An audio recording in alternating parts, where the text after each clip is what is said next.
Hey, welcome back, everybody. HSC Podcast 64. Big Box Steve on the mic, Big Smooth, and Fresh West.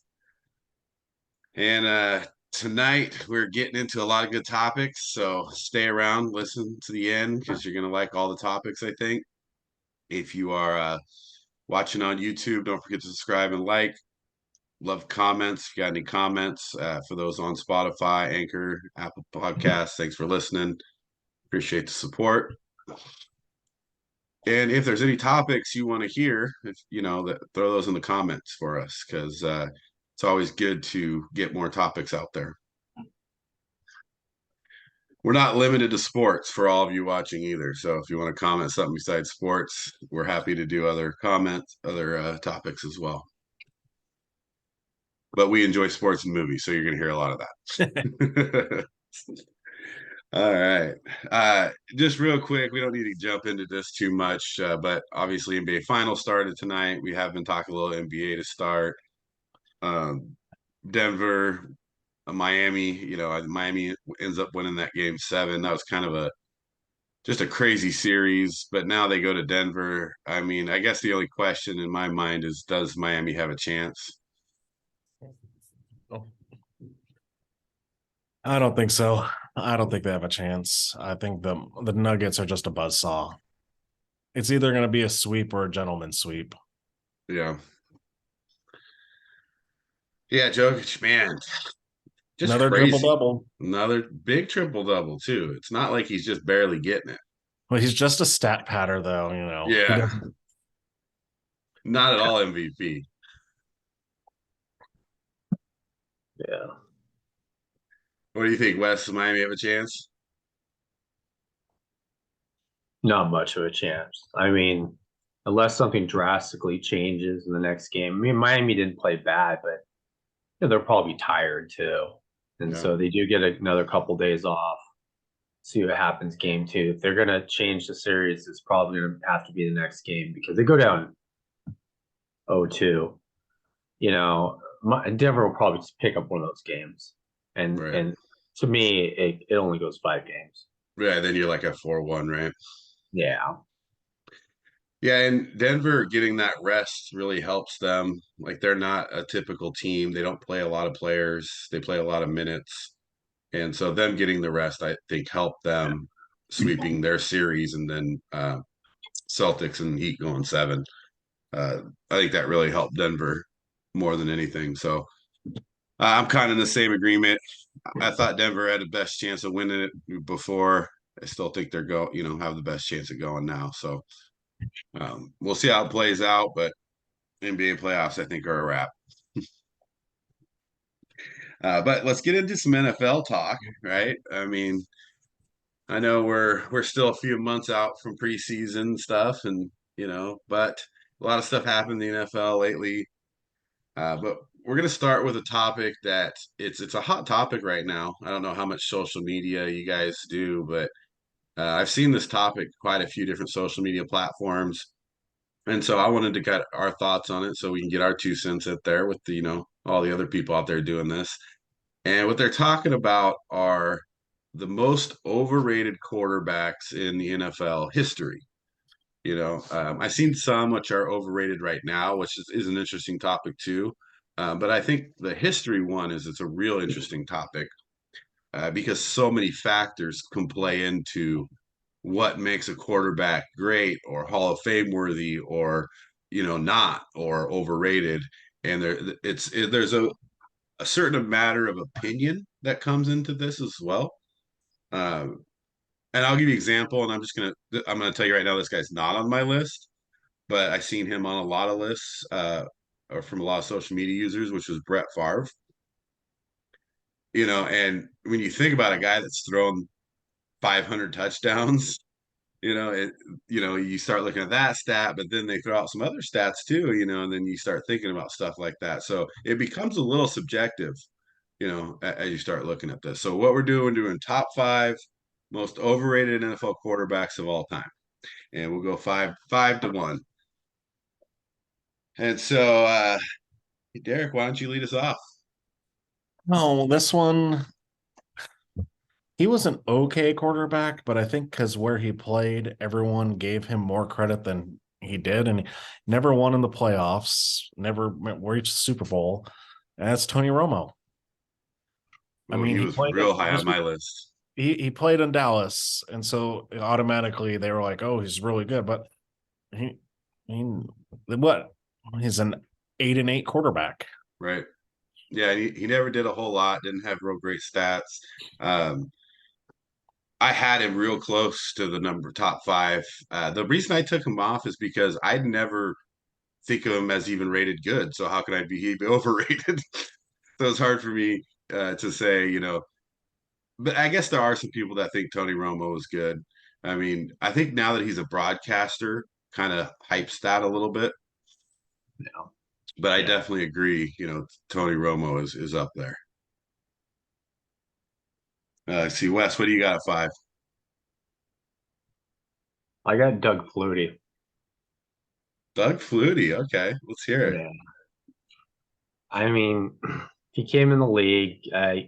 There's a lot of hype just because of Boston College and he winning the Heisman and being his size. But he just, I mean, never really did anything. He bounced back and forth from the CFL, went to the Bears, went to the Patriots. And it's just, it seems like everybody kept saying, no, no. They kept, he kept getting another job. But yeah. That's interesting because I didn't have Flutie on my list, but now that you say it out loud, like it makes more sense. I kind of feel like though Flutie is underrated because he didn't get that shot because of how small he was. He wasn't a high draft pick. Just think when he went to the Bills and they were a playoff team and they benched him for Rob Johnson. Look what happened. Look what happened when they were winning with Flutie. They benched him for Rob Johnson. And so I kind of feel like Flutie never got a chance because back then he's not a 6'4" big guy. Yeah, he did still have a decent amount of college hype though coming out, but I guess you would know more about it, right? If he had more playing time, you got more chances at it. But I mean, I like that pick. Uh, my number five, I got Trent Dilfer, and the reason I got Trent Dilfer is because the only time he ever really won anything was, with the best defense, that you could have. He didn't do much to win those games. You look at his overall statistics as a quarterback, it's not very good. He's very mediocre in his passing percentage. His touchdown interception ratio is not good. He never has had great seasons throwing the ball. And then he's like this talking head, which everybody's supposed to listen to, and you're like, dude, come on, you weren't even that good. And so I put him up there because it's like the only thing you ever really won was when you had arguably the best defense ever, comparable with the 85 Bears. Does people really consider him a good quarterback though? Well, I think it goes along the lines with the Tony Romo, same thing, like because he's on TV, he does a lot of analysis, and that's the same way I feel about Romo's analysis. It's like, dude, why should we listen to you? like, what do you know? I feel like Dilfer though it's the one that you're like, well, if your defense is really good, you could still win a Super Bowl even with blah blah blah, like the Ravens did, right. or like the Bucks did with Brad Johnson. I mean, but he played a lot of years. He started a lot of games, and so he snuck in there over a couple others like the Tony Romos and a few others. But I just like to point out that these analysts just don't know everything, and they weren't that great of players. So let's go to number four. Wes, what do you got? I got Boomer Esiason. Oh, he was right there too. Yeah. I mean, there wasn't really a season where he had less than 10 interceptions. I mean, that's the crazy thing. I mean, threw a lot of interceptions. His record was 80 and 93. He did have a Super Bowl appearance, but he didn't really do anything in the game. And so, yeah, It's just, and there. I mean, I know that the media likes to get caught up on certain guys, like, oh yeah, he's a really good guy. It's like doesn't mean he's a really good quarterback, you know? Right. Yeah, and it's again, he gets uplifted by being in the face of the public a lot too. Yeah. And you guys have already gotten two of my top eight that I had in the top eight, and I was deciding between Romo and Esiason, and we're both right there. I took both of them off, but you can make real good arguments for that, especially Boomer. It's just because he really didn't do anything, the one Super Bowl appearance. And I was they're just having a great season. And then they ran into the 49ers. So my four is a little controversial because I do think he's a good quarterback, but I have Dan Fouts here. Yeah. If he's in the Hall of Fame, and when you look at his numbers, yeah, he threw for quite a bit of yards, especially for that time, but his touchdown interception ratio was not good. He didn't really throw. He threw the ball a lot, right? And he threw a lot of interceptions, but he also didn't win anything, which is also a problem for me. Like you got to win some games too, for me to be like a good Hall of Famer. You got to have some other things to hang your hat on besides I threw for a lot of yards, And so I just think when I look at Hall of Fame quarterbacks, Dan Fouts is one that if I looked at that, I'd be like, that guy's a little overrated. What do you got, Derek? My number 4 follows kind of in the footsteps of my number 5, except he was a winner. But I'm going Troy Aikman. Mm. He was a winner, and that's great, but he was kind of like a facilitator. Yep. So he's in the Hall of Fame, but I think he should be in the Hall of Very Good. He only had 165 touchdowns to 141 interceptions. And I mean, he got lifted because of the Cowboys. Because his team was great. Yeah, I mean, and zero Pro Bowls. So he never made a Pro Bowl. Or he was never all pro. And he also, yeah, a lot of his success came based on having, one of the best offensive lines ever, arguably the one of the best running backs ever, because if you look at spirit yardage, and then their defense was no slouch. Like they had good defense. You have Michael Irvin, you had Alvin Harper, you had Jay Novacek. I mean, geez. I mean, yeah, Troy Aikman. I could see that he's on the list. What do you got at? No, so I'm 3 here, and guess who I got? Troy Aikman. So I'm in the same thought process, and I think he's also lifted into the public's eye even more now. He's seen as this person who can, make all the analysis and stuff like that, and not to say that he wasn't a good quarterback, and I think that's really where he falls for me is like a mediocre to good quarterback in a very good situation with a great team, but really didn't have the stats to back up being one of the best ever, right? And a Hall of Famer. And so I got Aikman there. my number 3 mirrors your number 4, Steve, but it's a different quarterback from that Chargers. It's Philip Rivers. Yeah. He had great stats, but in the playoffs, he had some horrible performances. He was 5 and 7 in the playoffs, and he had some like 30% completion percent games. And he was pretty bad in the playoffs. And I just can't, when you have him, Eli, and Roethlisberger all in the same draft, and he put up great numbers, and he'll probably be in the Hall of Fame, but he just couldn't perform in the playoffs. Yeah. And statistically he played well, better than some other quarterbacks, statistically, but he didn't have the wins. He didn't have that big game playability, playoffs specifically. Like they just didn't do much. And so Rivers is definitely top 10. All right, number 3, Wes, what do you got? I got Tony Romo here.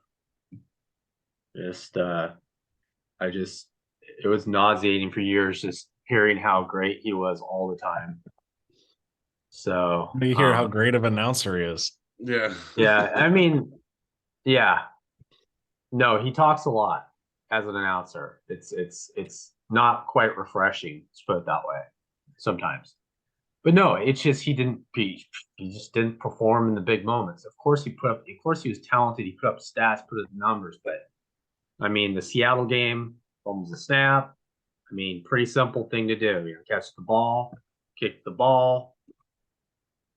He kind of just the bright lights, just like the rest of the Cowboys in the last 20 years. A little bit too bright for him, so He should have stuck to golf. he probably should have. He's a good golfer. Or he could I have done guess both. comparatively to us, he's not pro status, but maybe he would have been if he focused all his time on it. But it's hard to argue Tony Romo. Like I said, I had him right there. Would have been, it's like really him, Trent Dilfer, and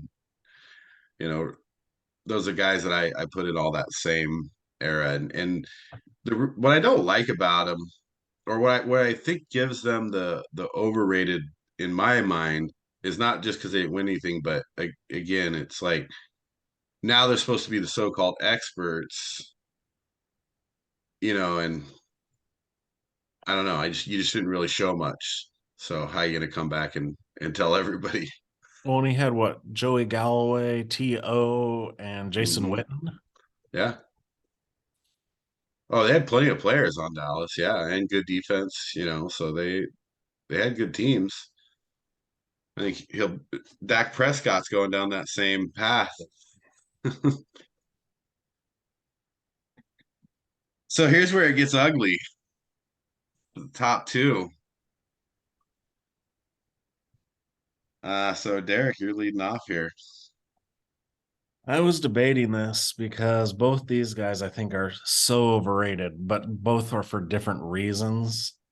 So I'm gonna go my number 2 because my number 1 is more overrated, I believe. My number 2 is Joe Namath.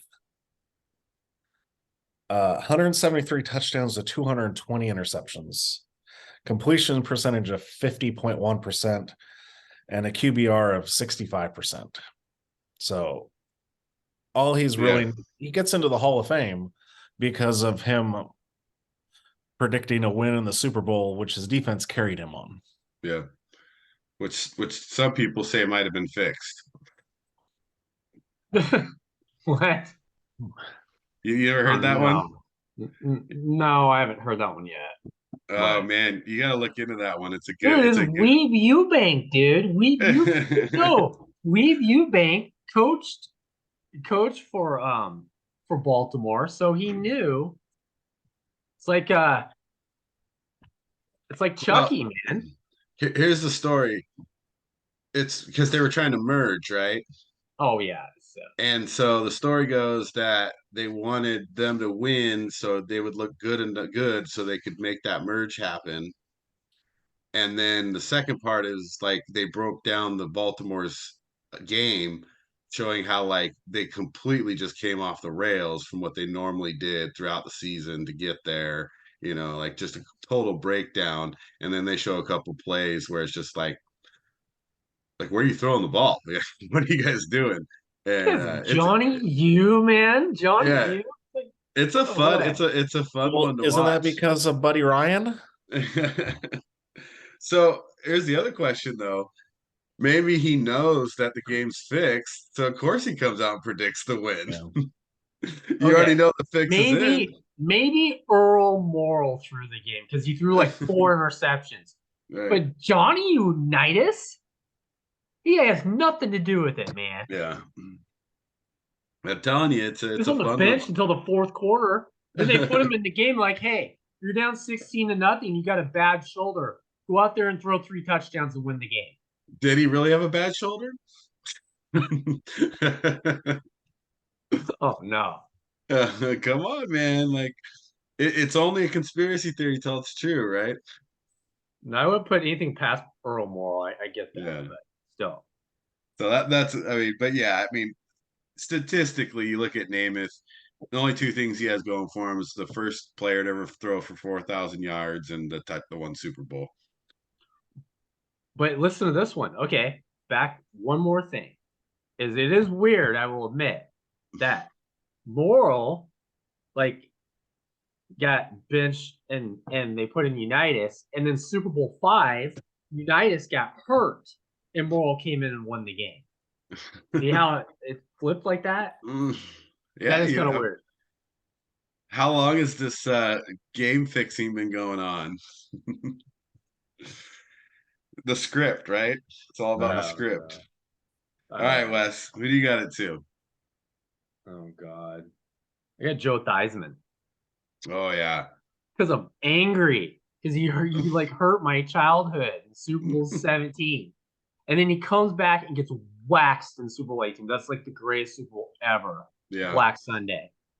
I mean, he didn't really have that. His stats weren't that great. He was 55% completion passer. I mean, didn't throw for that many touchdowns, and sadly did get hurt. I know that's a factor, but still, it's another TV personality. That's kind of part of it too. You know, he's Well, a nice The guy. restaurant is good. the restaurant is good. His What touchdown to restaurant? What are we talking interception about ratio here? wasn't good. There's a restaurant and it's in Virginia on the outskirts of DC.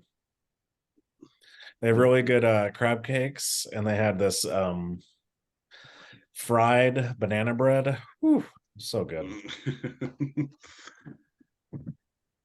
So he does one thing well. Yeah. I also heard that. I also was reading when I was checking into Theismann because he was definitely on the list.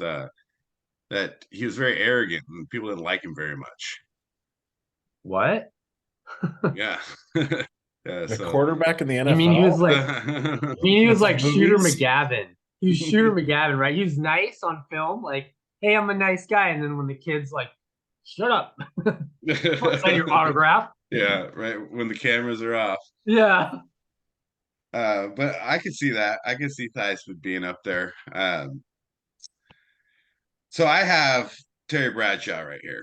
Oh. And you look at Bradshaw, obviously it's hard to look at someone with that many Super Bowls and say, how can you call someone like that overrated?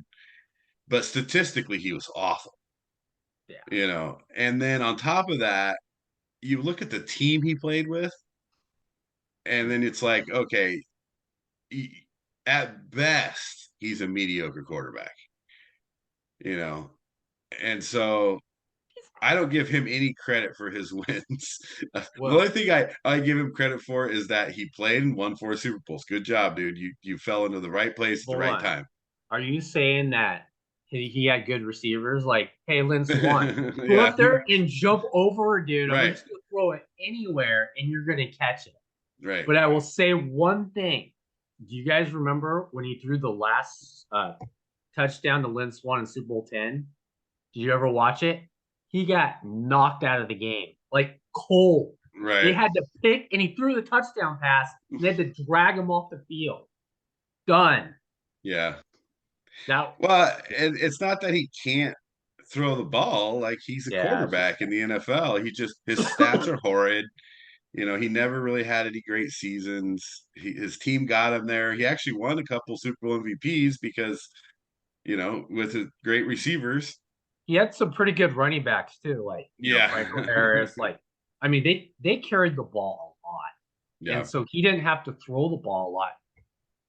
But what really won the Super Bowl, right? It's the defense. Oh, well, they didn't play that well in Super Bowl 13 and 14. So he did play well in those games. He was MVP in those games. Right. But still, those throws to Stallworth, you can't even find a receiver like John Stallworth in the NFL. That dude was just smooth and fast and big. And he his catch radius, it was just ridiculous. So yeah, it's I could see where you're going with that because I mean, yeah, a lot of another TV personality, a lot of noise all the time. He's pretty loud too. Oh yeah. Well, and the overrated for me comes with the Super Bowl wins, right? Yeah. Because you instantly think of somebody with that many Super Bowl rings and the MVPs as he's got to be one of the greatest. And so when I think of overrated, that's what overrated sparks in my head. And so I got Bradshaw too. And then that brings us to good old number one. So Wes, you've had some different ones up there. So you're leading off. I can't wait to hear what your number one is. It's Joe Namath. It was kind of hard between him and Joe Theismann, but it's hard to sit there and say that because it's just ever since we were children, that's all we've heard. Yeah. You know, and it's not that he early in his career, I mean, he injuries, same thing with Scott Theismann. But the thing is, he had some good numbers in the AFL, but when you're a kid and all you hear about is Joe Namath, and the first thing I wanted to do when we got cassette tapes, this is videotapes. This is ridiculous. We're talking about this. Is I wanted to watch Super Bowl III, and I watched it, and I'm like, that's it. I mean, he didn't really do anything. He threw like 4 passes that were big passes, but it was early in the game, and Matt Snell, right? He should have been the MVP, Matt Snell. Right. He had 120 something yards and a touchdown. He didn't even throw a touchdown in the game. So, yeah, it's just a lot of noise. Too much noise. Yeah, unfortunately, I got Joe Namath here too, and it's because of the iconicness, if that's even a word, that that goes around his name and him as a player. And to be talked about in the same breath of Joe Montana's and Dan Marino's and even modern day guys like Tom Brady's, and it's hard for me to say how can you even put Joe Namath in that conversation, but he is all the time. Like he's constantly talked about as one of the greatest quarterbacks the NFL has seen. And it's like every other Super Bowl they have him on. You know, they got it, or he's Right. doing the coin toss, or he's doing something like that. I get it. I was always an AFL guy, AFC guy. I've always been. I've only rooted for the NFC a few times, and one of them had to do with the Broncos because it can't stand the Broncos. Right. But that I like it how they won, but how they won was defense. It was all Weeb Eubank. Well, first of all, it's not, and you talk about this one game that defines him. Like he's a Hall of Famer and one of the greatest because of this one game. Like take that game out, even that season out, and then look at the rest of his career. Like it's just trash. It's not very. His knees were really bad. Yeah. I understand that, but still, history doesn't lie. You can, so what? You're injured. You know, it still doesn't change the fact that and you can't fake statistics. You can, but most statistics don't lie. And then let's see, Derek, number one. My Thunder's gone because of you, Steve, but it's Bradshaw. Yeah, Bradshaw's my number one. I put him number one over Namath because of the 4 Super Bowl wins, and everyone talks about it. But it's like he had 212 touchdowns to 210 interceptions. I mean, how is that a Hall of Fame quarterback? And then don't get me started, Wes, on another overrated player, Lynn Swann. Oh no, not Lynn Swann. Swann was great in the Super Bowls. Yeah, he was. But he has some good catches. But did he have better statistics than Cliff Branch? Well, but see, that's the thing. What we're talking about here is it's the Hall of Fame argument. Is we look at numbers, and of course, Lynn Swann and Bradshaw, and a lot of these guys. If you look up top 50 most overrated players, they put out a lot of old guys at the top. But some of it's not fair because they didn't throw the ball back then. I mean, they like put like Otto Graham. It's like, come on, they don't even. I mean, Have the you seen game has Otto Graham changed so much, stats? even in the 70s. In the 70s, it became more of a passing game. So I get it. There isn't much excuse for having bad stats in the 70s, But in the 50s and 60s, like Bobby Lane's overrated. Nobody even knows who Bobby Lane is. Jesus. Well, it's also, I mean, you had guys like Norm Van Brocklin on the list, and yeah.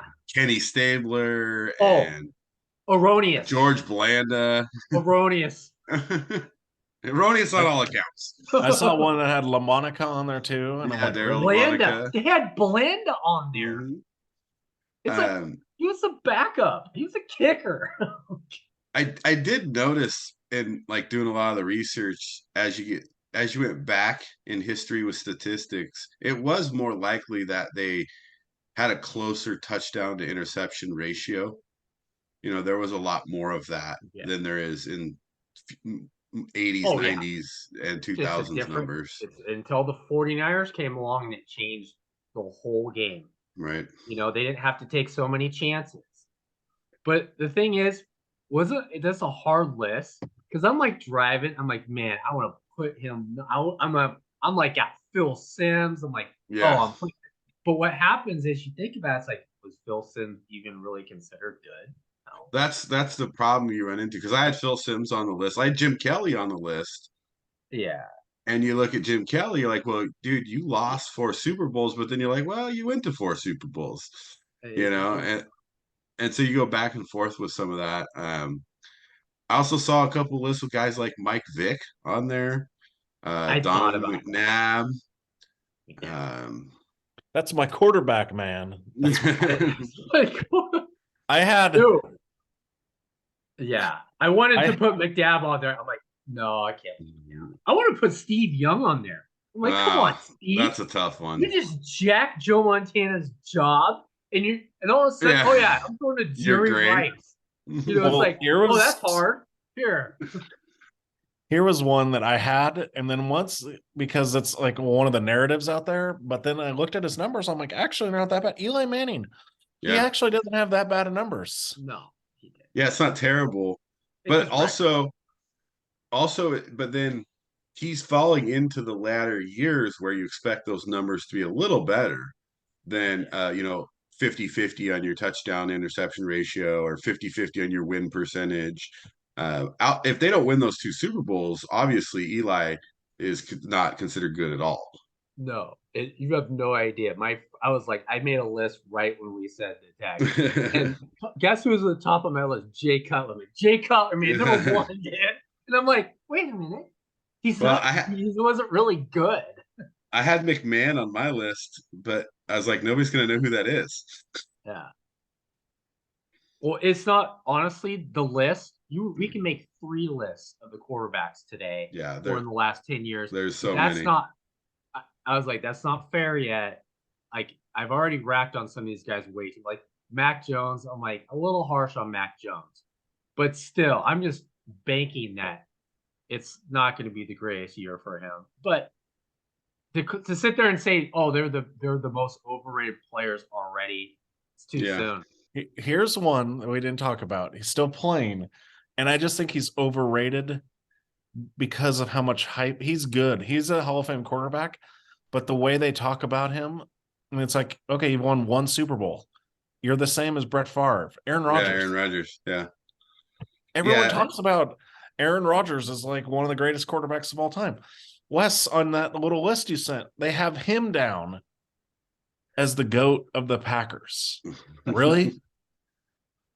Well, statistically, he's been pretty good, but it's now that's that other factor, right? We were talking about winning in the playoffs, coming through in the clutch, those other things. Look, him and Favre have the same amount of MVPs, right? Yeah. And the same number of Super Bowl wins. So how can you say that he's so much better than Favre? No, you can't. No, I don't think he's better than Favre. In my mind, they're very similar. Right. Yeah, I don't put them any better. But then it's like, you look at a guy like Bart Starr, for example, who didn't have great numbers, but he was the face of the franchise back then and the face of the NFL, and so why wouldn't he be the GOAT? Right. But I agree. Oh, obviously, I don't like Aaron Rodgers because he's He he owns the was he was a Bears. Packer. Yeah, You don't hear anything about him either. It's kind of weird. What is he doing, by the way? yeah. I haven't seen anything about him. Oh, he damn it! Oh Oh, yeah, we at a Taylor Swift concert? Are you kidding? Yeah. he It's loves called optics. the only It's thing he knows absolute- about New Jersey is the Jersey Shore. Right. And Taylor Swift. I will guarantee you, Bill Belichick is playing 4 Super Bowls in 2 years, and they're all 4 games are against Aaron Rodgers. When he's at the concert, Bill Belichick is like, you know what? All my best stuff's coming out when I play him. It's gonna be like the Giant. It'll be like LT and the Giants, like Super Bowls. Like I'm just gonna lock him down. That's my goal. My thought process on Aaron Rodgers at the Jets is it's an all or nothing situation. He's either going to come out and he's going to play really well, and they're gonna go to the playoffs and they're going to have to contend, or it's just going to be a trash year for him.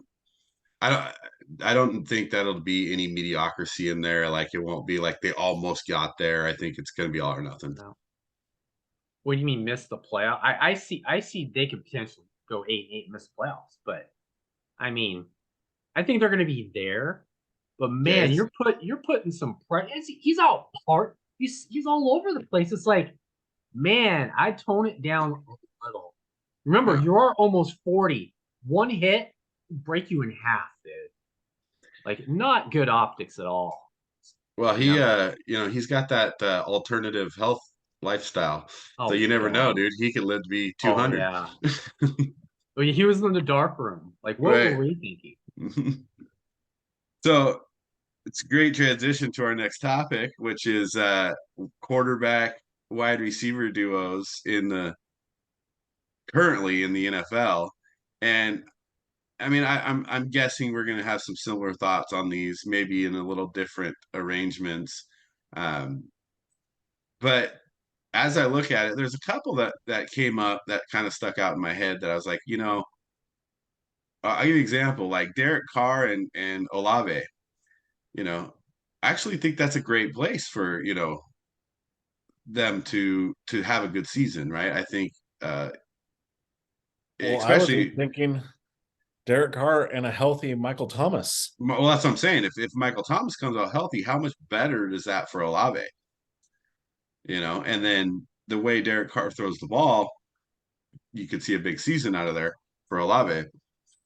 A lot of catches for Michael Thomas and then a lot of yards for Olave. But there's a lot of those that we just don't know what's going to happen yet. And so that was interesting too. But I'll lead off with my number 5 here.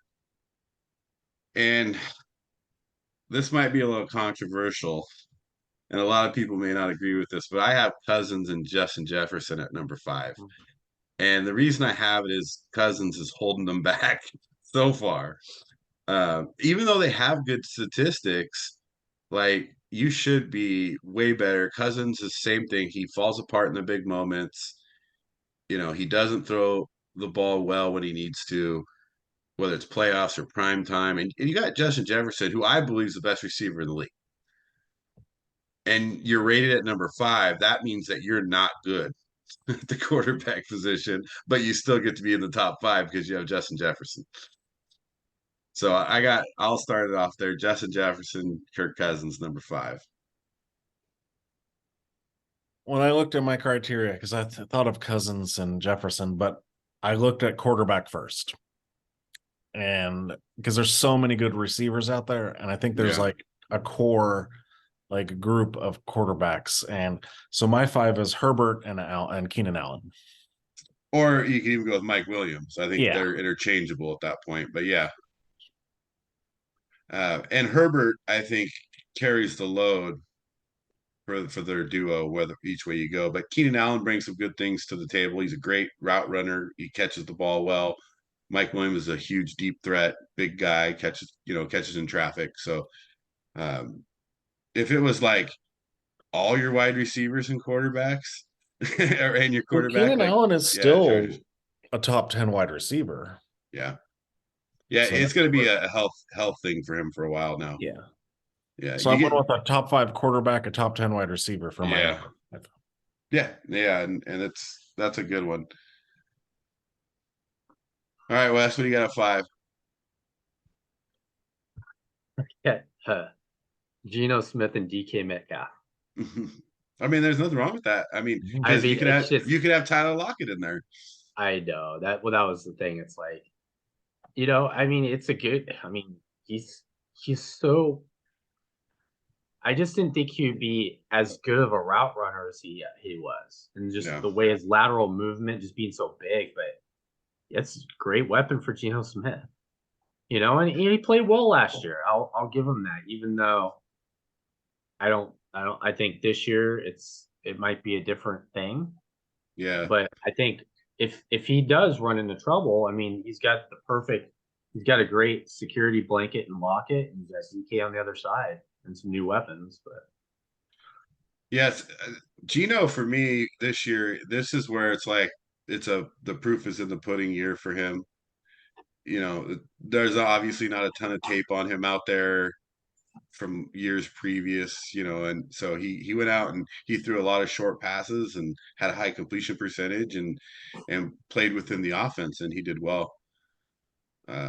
There's a good argument for that duo as well. So number 4, what do you got, Derek? I have Jalen Hurts and AJ Brown. Really? Yeah. At number 4, huh? Well, you're not a fan of AJ Brown, I know, but he did have 88 receptions and 1,500 yards receiving Yeah. and 11 touchdowns last year. So I think Hurts, well, he's an MVP candidate, and I think AJ Brown's a top 10 wide receiver. So that's why I got them at 4. Yeah, nothing wrong with that. What do you got for Wes? I got Tua and Tyreek Hill just because it's lethal, and even though you got Waddle on the other side, I still think that the way Tua places the ball and kind of sets everything up for him to go deep, you know. Yeah, I mean, I think that's another interchangeable one again, where it's like I think you're just as good with Tua and Waddle as you are with Tua and Hill. Hill does bring that X factor, and one of that's just his ability to get away from people. He's so fast and just so agile. I like that pick too. Yeah, you guys aren't gonna like this one. I got Aaron Rodgers and Garrett Wilson. Even though they haven't played together, I think it really depends on Aaron Rodgers being on top of his game. But I think this is the perfect thing for both of them as far as the way Garrett Wilson runs his routes and the way Rodgers throws the ball. Wilson's going to be open a lot. And as long as Rodgers gets him the ball like he's done historically to his receivers, he's going to catch a lot of balls and he's going to get a lot of yards.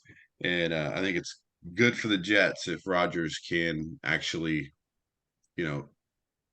just play like he normally plays. Like he doesn't have to be great, doesn't have to be bad, just play like normal. And Garrett Wilson, I think, will have a big year. All right. So interesting. So I don't think we had the same picks yet. Nobody's picked the same teams yet. So I thought our top threes would be really close. So we'll see. Well, We'll I see what cheated in happens my here. top 3, so you'll be upset with one of mine. I'm sure you threw in Travis Kelce. Well, but I thought it was receiver though. Yeah, but he it is a technically receiver. is, but Oh, yeah, no. I had a feeling you were going to do that, but that's okay. That's okay. I'm fine with that. But Wes, what do you got at 3? And then I got Diggs and Josh Allen. So I just, even though again he's got help on the other side, it's just whenever they want to just damage a defense. I mean, Josh Allen can go to Diggs more, and I think he might this year. He might just say, you know what, we're just going to take over. He just likes to run the ball a little bit too much. Potential of getting hurt, which is I think is kind of dumb the way he runs the ball sometimes. I think he's going to arrow mail it a lot more to Diggs this year. Yeah, I agree. I have Diggs and Allen at 3 also. I think Diggs is such a good route runner, and if Josh Allen, if they really wanted to, they could do a lot of throwing back and forth between them and get 10 catches, 150 yards every game. And so it's hard to not put them up near the top, even though I think Diggs carries him a little bit because Diggs makes some really good catches sometimes. Because Allen sometimes can be a little bit errant with his balls. So, but I also have Diggs and Allen at 3. Same. Yeah, I mean, I thought we would all have similar top 3s, but I mean, maybe you guys will throw some other ones in there. So I have, maybe to your chagrin, Derek, because I have Hurts and Brown at number 2. Oh, wow. Yeah, and the reason I do is because I think AJ Brown fits into this team better than he did at the Titans. I think he's comfortable, and I do believe Hurts just continues to get better. And when you're talking about a quarterback wide receiver combo, you also got to think about all the things the quarterback does, and Hurts does so much. And then you throw in a good solid receiver, and now you've got a guy like Devontae Smith on the other side, so you can't spend all of your effort on AJ Brown. That makes it a lethal combination. Yeah, Brown was 88 for 1496, and Smith was 95 for 1196. So Yeah, it's rough. Mm-hmm. So I got Brown and Hurts at 2. Well, I know what your guys' ones are, but they're mine too. It's Burrow and Chase. Yeah. Yeah, I mean, tell us why Burrow and Chase. Well, I think both Burrow and both Chase are top 5 at each of their positions, and everyone talks how great Justin Jefferson is, and he is. Remember, everyone forgets Jamar Chase was the man there at LSU, and he has played really. It isn't not like he hasn't played well when healthy with the Bengals. It's just that he has T. Higgins and Tyler Boyd to also get the ball. So, right. Yeah, there's a little bit more distribution there for sure. What do you got at 2, Wes?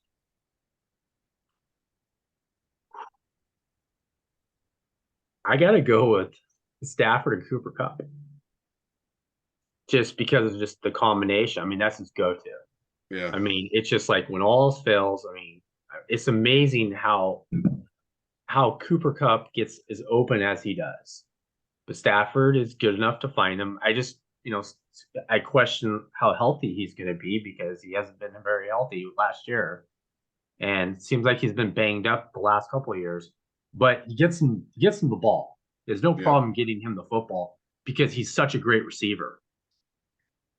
He is, and I think he brings that up a lot. You really got to worry about Stafford's health and Kupp's health. Obviously, his injury too. So for me, I think they're easily top 5 if they're healthy. Yeah. I think that's the big question for those guys, which is why I didn't necessarily. I had them on my list, but they didn't make the top 5 for that reason. It's like I don't know if I can trust that. It just Stafford, I don't know. There was something weird about him last season. mm-hmm. That I don't know if he's gonna, like, he got a Super Bowl ring and now he's been beaten up for his whole career at Detroit. He got a ring and now he's like, you know what, it's not worth it anymore. Especially when I'm gonna go here and get beat up again. Right. Yeah, so that leaves number 1. Obviously I'll just because you guys, Derek already told us ours, or at least mine. Burrow and Chase. Um, I really think you're right. I mean, they're definitely top five. They might even be tire. They might even be top three. Between them, and that's subjective as well. But when you watch the way Jamar Chase runs routes, moves after he catches the ball, things like that, he's got a lot. He's got all of it. He's got all the tools. And Burrow, when he's confident, he's slinging the ball. And so, if I'm gonna pick a duo right now, that's where I'm gonna start. And so, Derek, you kind of already gave yours away too, but Mahomes and DeAndre Hopkins. boy, that'd be brutal. Because that's the rumors out there. Yeah, I know. Oh God. No. Well, Hopkins says he wants to win a Super Bowl. The Bills were an option, but they don't have the cap space, so they're talking that the Chiefs are the highest probability. Yeah. Johnny, you should go to the Raiders, dude. Hopkins and Adams, dude. Come on. Aiden O'Connell. But yeah, I mean, obviously, Mahomes with any receiver is good. I mean, I don't like Mahomes that much. As I don't know what I don't like about him, but he's great. He's a great player. I hate the fact, because being a Raiders fan, it's it's another John Elway to me, where I really hate him, but you have to respect him. Yeah. Yeah, and just some of the throws he makes is just amazing. Like, he just gets out of, and you're like, oh, there's a sack. Nope, he's throwing it behind his back. Right. Yeah. Like one of these days he's gonna be like go under his leg, Well, even jump up in the air. when against the was it the Bills? No, the Bengals. The Bengals. And he just like rolls out, and then all of a sudden, oh, I'm gonna run for 30 yards. Right. In a playoff game. Well, yeah, because he's got good feet. I mean, he's got a decent amount of speed. You don't look at him like a Jalen Hurts, right? Or an Allen or a Herbert or So, but then and then I know obviously we're talking receivers, but you look at Kelsey, and he's in top 10, I think top 5 of receiving yards against receivers, for the last whatever, how many 7 years, 8 years, or whatever. So it's not like he's just doing normal tight end things. He's getting a lot of yards. And so definitely when you're talking about combos, that's tough. Who do you got at 1, Wes? Come on. Who do I got one? Burrow and Chase. That Joe Burrow guy. Yeah. I was watching some of their practice, some of the practices, highlights and stuff. I mean, it's like sometimes you think Chase isn't that good, and then you see him jump up in his vertical, and then he'll catch the ball, and Burrow knows where to throw him the ball, where he can jump up and then catch the ball and then run across the field and score a touchdown. Right. Just that type of they have that type of connection that very few, quarterback and receivers have had in the history of the game. And I just think they're going to light up defenses for, another couple of years. Many years. So, and yeah, they put in work too. I was watching some of the Chase and Higgins doing their catching drills. Man, you get some crazy drills where they're like, right before they catch the ball, they're grabbing one of their arms and pulling it down right as the ball's coming in from one of the pitching machines too. So it's coming in fast, and so those guys are putting in work, making sure that I like they're it. I like they're doing the sideline stuff too, because it's like, okay, if all else fails, you can jump up, shield the defender away, and and get 15 yards. And Burrow's definitely capable of making those throws. Oh yeah. I mean, you talk about there's arm strength, right? Then there's arm strength and strength with accuracy, Mhm. And so a lot of those go into play. It's not just how hard you can throw the ball. Obviously Josh Allen has a huge arm, but you got to have a huge arm with accuracy. Yeah. Both those play into a factor. So that's a good list. I like it. Let's turn away from sports for our other listeners who want to hear these. Been waiting for the movies topic all night because we got a good one. We're talking about movies from comic books. So this is a big list. I mean, I don't know how you guys do your top five, but I try to break it down from big lists to small lists, and it's tough because there's just so many good ones. And then there's some ones that fall in there that you didn't really think about as you're thinking about these lists. And so I have a feeling we're going to have much different lists because there's so many, right? It's just sheer volume. Let's see. Why don't you lead us off with your number five? You know, Batman. Well, you got to be more specific than that. The Killing Joke. I mean, I didn't have a lot of comics as a kid, but that one and a few others I've had. I think I still have The Dark Knight, Yeah. but yeah, it's I don't know. It's been a long time since I even looked at The Killing Joke, but I just remember as a kid, it kind of freaked me out. Like just give me nightmares. Just because it's like you read something and in my own head I would just play out what would happen in my head. Just a little bit traumatizing. Well, Batman, I think I had like four Batmans on my list. Yeah. So Wes, what Batman movie? What Batman movie?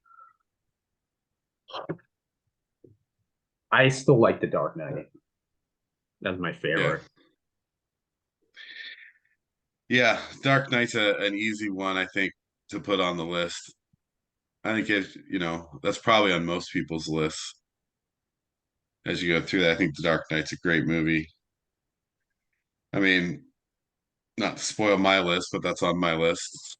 And the new Joker movie, you know, I that was creepy. And it kind of played into the whole thing reading, the comics when I was a kid, because it's just like, dude, that's psycho.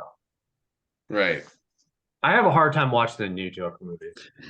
But there was, I mean, the original, well, not the original Batman, but the Michael Keaton Batman, and then there's Batman Begins and there were so many Batmans that I enjoyed. What about Mr. Freeze? Yeah. I mean, can you go My wrong favorite.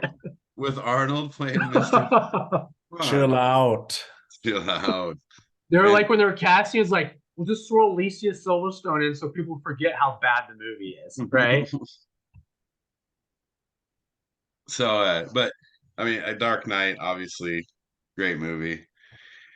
Um, so my number five is Blade 2. Whoa. I do love Blade 1. I like the Blades series, but I have Blade 2 because I love 2 more. 2 was one of my favorite. Great storyline. It's a part of the Blade series, obviously, as well, but it's just a great mix of characters in that movie. And obviously, Wesley Snipes, I think, does a great job at that role. But I love the storyline. I love the different characters in it, and how everything play and how they like gave some backstory to all of it too. So I got Blade 2 at number five. My number 5, because I was split between the original and then the sequel, but the sequel was the director's cut that came out later that was better. So if we're going with original release, I'm going Superman, Christopher Reeve Superman as my number 5. Can't go wrong with that, can you? No, I mean Gene Hackman. Oh yeah. It's like you Who can't plays? even, You can't play a better Lex Luthor than Gene Hackman. Like it doesn't happen. But it gives the whole story too, But it's like, I mean, I love the how in that movie they play a lot. It's like there's a lot of Clark Kent in it. mhm. Which And Christopher Reeve is perfect as Clark Kent. God, dude, he does such a good job in that movie. And even though, but it's here's the thing, it's like people watch it now and they think it's kind of cheesy, but remember it was in That's Superman. 78, it was 78. Like it's a different style of movie back then. And so for its time, it was awesome. Well, that's the thing is like you have all the Batmans, and you can arguably make a case for Keaton and Bale and Kilmer, or you know um even Ben Affleck as a really good Bruce Wayne Batman. But all the other Supermans, there's no one that compares to Christopher Reeve. No. Yeah, and that's yeah, I love that one. So I have at number 4, it's already been said, but so it's Dark Knight. I love Dark Knight.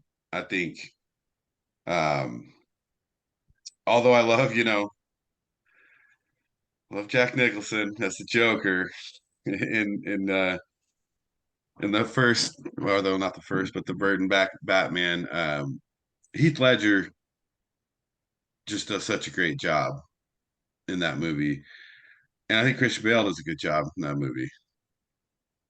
And altogether, I think it's one of the best Batmans. So I took that as my Batman because I had to have a Batman in the top 5, and I chose Dark Knight at number 4.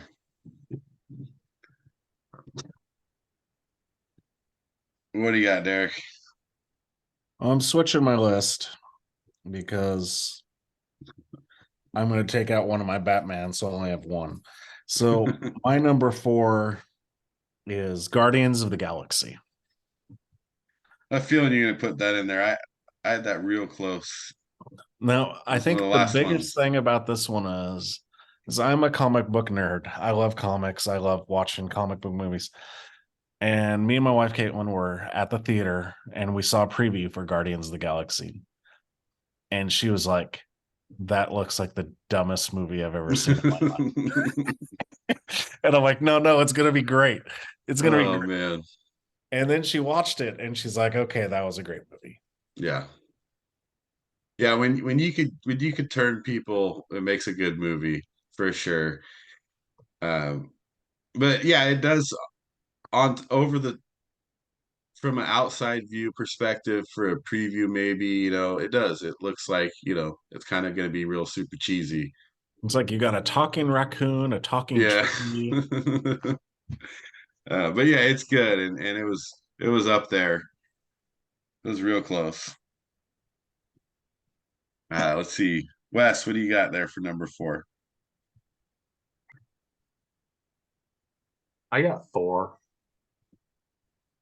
I just like Thor. Yeah. Um, yeah, I mean, Anthony Hopkins is in it too, so that's not like just it's better. Just I just love the whole concept and just the how he's has to. I mean, he got the bad brother, and he gets thrown out of his own kingdom, and has to prove himself again. I thought that I never really read the comic, but just the idea of him being his father's basically banishing him, Yeah. and he screwed up, but he redeemed himself. Yeah, I think Thor's a great movie. I enjoyed it. So can't can't argue. And again, there's so many that are hard to, because you're gonna leave so many off the list. And Thor's one that I took off the list, but my list was really long, so something had to be erased. Uh, man. Oh, well, Derek, you're up. Number three. My three is my Batman movie. Since you guys went The Dark Knight, I'm going 1988 Tim Burton Batman. Yeah. Heath Ledger to me was a great Joker, but so was Jack Nicholson, and they were both great. And it was 1988, the Prince soundtrack on there, and like just Tim Burton, because it was 1988, so you had lots of different. You couldn't do a bunch of stuff that you can do now for Batman, and he got the mood right. And then Joel Schumacher destroyed the mood with all the fluorescent and all this stuff. Yeah. Michael Keaton was great as a brooding Bruce Wayne. I got. Yeah, Batman. Keaton did a great job. They got a lot of the story into that one, which made it so good, Well, So and at the time, Keaton was just known as a silly comedy guy. yeah, exactly. So, and then it had so many classic scenes and like quotes in that movie. It's like Jack Palance in there, and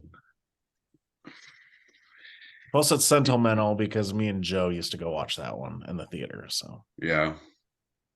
No, I love that one, and it came down to Dark Knight and that one for me. Those were the two Batmans. I had to choose one because I didn't want to have two Batmans either on there. And so I took with the Dark Knight route. All right, Wes, what do you got at three? I got the original Superman. It's Christopher Reeve.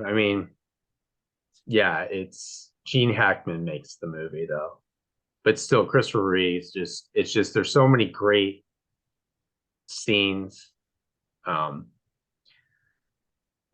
when I watched it as a kid, it was kind of scary. I was watching it, and there's some great lines though. It's just, uh, truth, justice, and the American way. They're bringing that back into the new Superman because they're making another one. Good. They said they're bringing it back. Truth, justice. It's iconic. Yep. Got to bring it back. Yeah. Well, and everyone's forgetting Marlon Brando, man. I know. Oh, gee, dude. Played the dad, right? But even like the blonde dude when he goes back to his hometown, like Yeah. I love that part he plays, and then you got Lois Lane, you got everything. So I have Superman at number three as well. It really is the whole story, right? When you look down and you look at a superhero movie that's got it all. But they get through everything. Like you could have really ended the series right there. You could just made one movie and it would have been great. And even though I like Superman 2 and Superman 3, I like them all, but Superman 1 is my favorite. I've watched it a countless number. I can't even count how many times I watched it. As a kid, I used to watch it like once a week at least. So I love Superman. Got to be up there. Here's where it gets a little sticky. Number two. So Wes. I got to go with Infinity War. Yeah. It's just Good. Probably never seen a movie look quite like that movie, and I didn't really know anything about it until I watched it. So it was shocking to me. But yeah, the whole thing with the Infinity Stones and having them all in the movie and having the Guardians was really cool. And that whole, just how, just so many people just disappeared. And of course, Tony Stark's like my favorite. And so, it's just like he's got to take over, and it's like, all right, what do we do here? And, and of course, I love Captain America, but yeah, it was a great villain. Just it's a great movie. Yeah, it is. Yeah, it's a good one. This one might throw you guys off a little bit. Not as much as my number one will, but this one will throw you off a little bit. I got Men in Black at number two because it comes from, a comic series called Men in Black. I mean, it's really it is the comic. But I mean, Tommy Lee Jones plays such a good part in that. And then Will Smith plays the perfect young, arrogant Men in Black agent. But then it's like the storyline behind Men in Black, it's relatable, right? I mean, Infinity War, like just as a comparison, you're like that's a stretch, right? But aliens being part of Earth and government people coming in and brainwashing us sounds a lot like what's happening.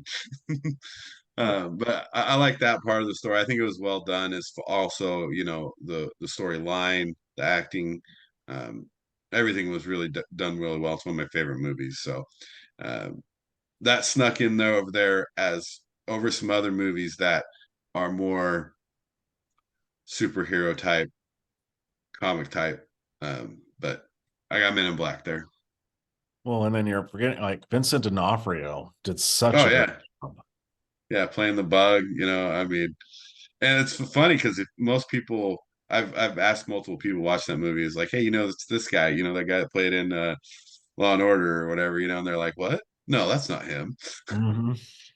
Such a great character actor. Right. So that's mine. Throw you for a loop, number two there.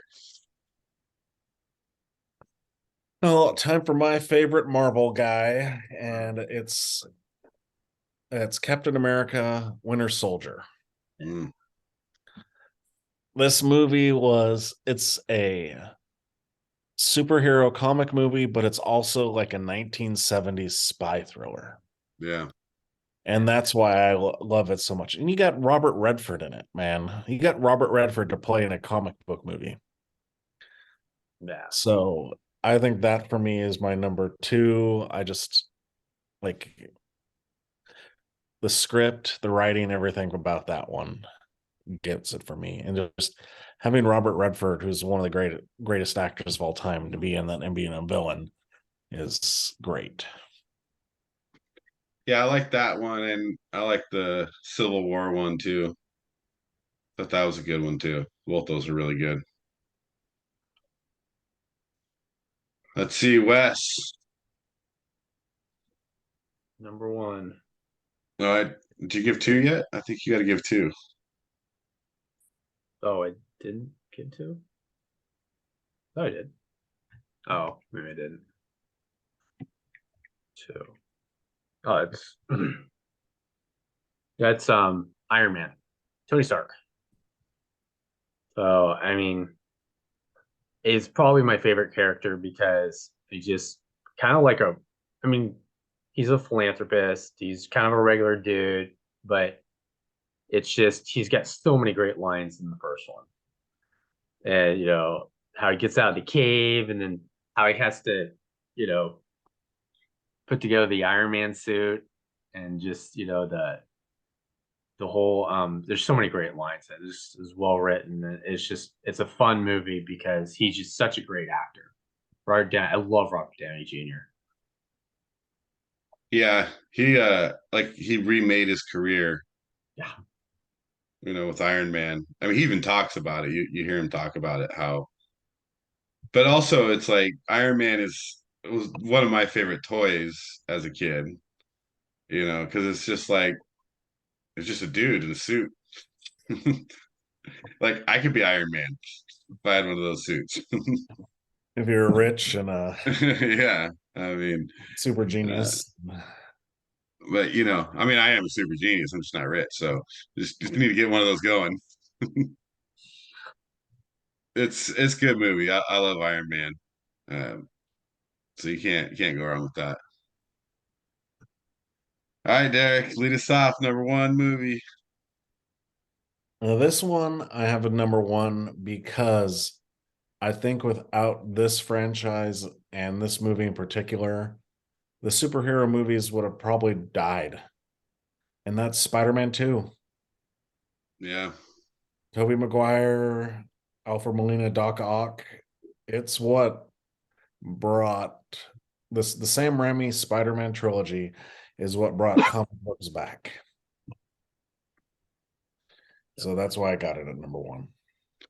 Yeah, and comic books are often thought of by most people as superhero, right? And you think about iconic superheroes, Spider-Man, one of the most iconic ever.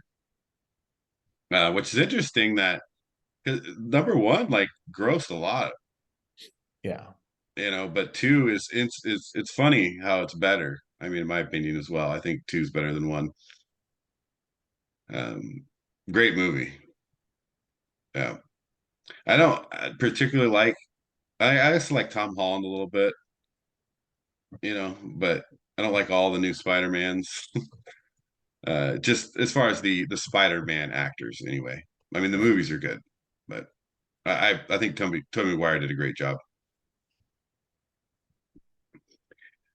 All right, Wes, let's hear it. Give us your number one. It's Winter Soldier, Captain America. I got to go with Captain America. Like I said, it's just again, no, a lot of great lines, and just the idea behind it. Honestly, it just seems so like what we're going through today. How everybody wants, just the whole control apparatus and everything. It is like a spy movie too. So, and I love, and I always forget her name, but Scarlett Johansson. yeah, Yeah. she kind of makes the movie. I mean, who doesn't love Scarlett Johansson? Yeah. let's just be honest here. That's why you should have been Iron Man 2, Wes, because she's really good in that one. Yeah. Yeah. You could have had back-to-back Scarlett Joe. Yeah. Yeah, I mean, And I mean, I Samuel like Jackson, the whole part with Samuel Jackson, I just like, just so awesome. Yeah. he's so good in all of them. Yeah. I love him in all of those movies. So again, this one's gonna throw you guys off because it's not traditional and it's not superhero. I mean, I guess everything's superhero, but Alien versus Predator. I love Predator. I love Alien. There's the AVP comic, but then when you put it into the movie, it's such a cool thing, like idea all across the board. Like first you got these humans that are racing down to find this pyramid they find, and then all of a sudden they're in this game of Alien versus Predator, which is the coolest game ever, right? Predators fly down and hunt aliens, and like that's how they game their thing. And yeah, it's one of my favorite movies, which is why I put it up there. There's more iconic comic book movies, and I mean, there's so many we left off the list, obviously. But for me, I can sit down and watch it over and over and over again. Love that movie. Like, it's just fun to watch. So if you haven't watched it recently, sit down and watch it. It's good. I haven't seen it. Oh God, I've never seen it. gotta watch it. Cool. Yeah, The first Alien movie it makes me not want to watch any of them. Oh, really? I took, because Caitlin's not a horror movie person, but I took her to see Alien in the theater That's awesome. for an anniversary, like the anniversary. Of course she did. Coming out. Yeah. Of course she did. That's awesome. Oh man, that's funny. It's getting off topic, but Alien and then Aliens are two of the greatest movies of all time. I think. Oh yeah, Aliens totally awesome. Different. Well, and so is Predator, and then you put them together. Yeah, like they get any better than that. Predator 2. Remember Predator 2? Oh man, I dude, had to Danny go see. Glover. Yeah, I Come was like, I on. don't care. I gotta see Predator 2, and it's Danny Glover. I'm like, Yeah. whatever. You're too old for this shit, He's man. like- What are you doing? Yeah, he pulls out his gun. He's like, "Where are you at, Predator?" I was waiting for him to say it. I was like, say it, do it. Getting too old for this. But so as we kind of wrap up the comic book movies, the problem with this topic was, for me, there's so many good movies, right? And there's a lot of movies that like I enjoy more than other people enjoy, but within the same series, like X-Men's a good example. I love X-Men, but I also really like X-Men First Class. I really like the storyline behind that one and everything they did in that one. And so it's hard for me to And leave a off. lot of people say X2 is the best. Right, exactly. And That's why I was like, I didn't know which one. I like X2 better. Or like Logan and Wolverine, like Logan's one of the best movies. I had a hard time not putting Logan on there as well, but there was just so many. It's a very hard topic. Deadpool was on the list. Jeez. Wonder Woman. Howard the Duck. Howard the Duck. Dude, I forgot about Howard the Duck. I've probably seen Howard the Duck more than any other of those movies. Yeah, what about Weird Science? More than Superman. And then I watched it lately. I'm like, oh my God. That's so That's bad. what happened to me. I watched too much Howard the Duck. You know what? But you know what? It's kind of creepy. It's really creepy. Well, you know who directed that, right? I don't remember these things. Let me make sure. I'm pretty sure it was. Okay, no, it wasn't. But who wrote it? I think. I thought it was George Lucas, but I think he might have wrote it. Oh, one of them wrote it. Yeah. Yeah. Dude, when I was young, I had a VHS tape, because you remember you could record 3 movies on a VHS tape back in the day, 6 hours. Yeah. I had Back to the Future, then Howard the Duck.